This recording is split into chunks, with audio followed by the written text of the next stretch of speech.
karate chop.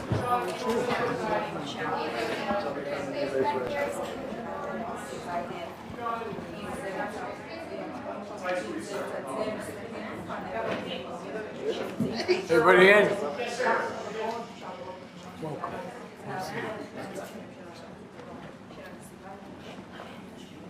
Well, welcome back, Mr. Prime Minister. We got a lot to talk about. I think we should get to it, but the floor is yours. Mr. President, we've known each other for 40 years, and you've known every Israeli Prime Minister for 50 years, from Golda Meir.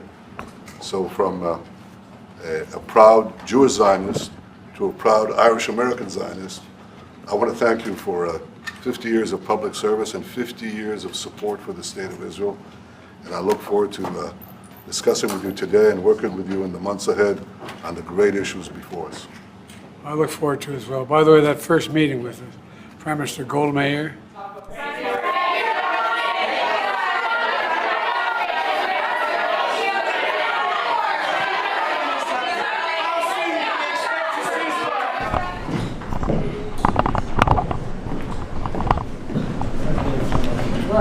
Welcome, Mr. Prime Minister, and I look forward to our conversation. We have a lot to talk about.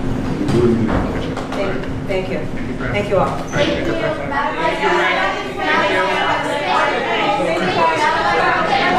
So I just had a frank and constructive meeting with Prime Minister Netanyahu. I told him that I will always ensure that Israel is able to defend itself, including from Iran and Iran-backed militias such as Hamas and Hezbollah.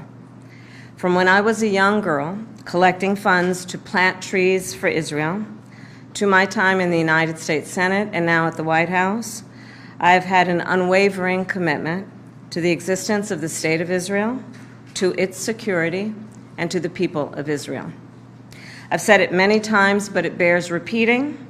Israel has a right to defend itself. I also expressed with the Prime Minister my serious concern about the scale of human suffering in Gaza, including the death of far too many innocent civilians.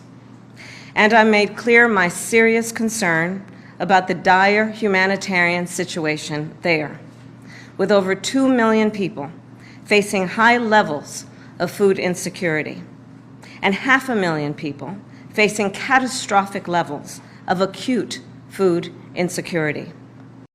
We cannot look away in the face of these tragedies.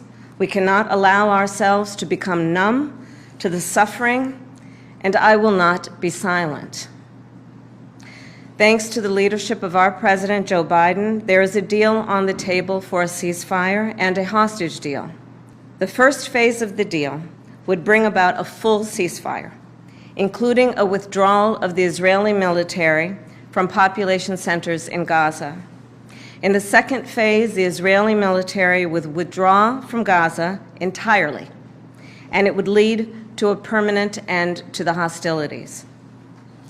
It is time for this war to end, and end in a way where Israel is secure, all the hostages are released, the suffering of Palestinians in Gaza ends, and the Palestinian people can exercise their right to freedom, dignity, and self-determination. There has been hopeful movement in the talks to secure an agreement on this deal. And as I just told Prime Minister Netanyahu, it is time to get this deal done. And I know right now it is hard to conceive of that prospect, but a two-state solution is the only path that ensures Israel remains a secure, Jewish, and democratic state, and one that ensures Palestinians can finally realize the freedom, security, and prosperity that they rightly deserve. It is important for the American people to remember the war in Gaza is not a binary issue. However, too often the conversation is binary, when the reality is anything but. So I ask my fellow Americans to help encourage efforts to acknowledge the complexity, the nuance, and the history of the region. I thank you. Madam Vice President, after your meeting, are you convinced that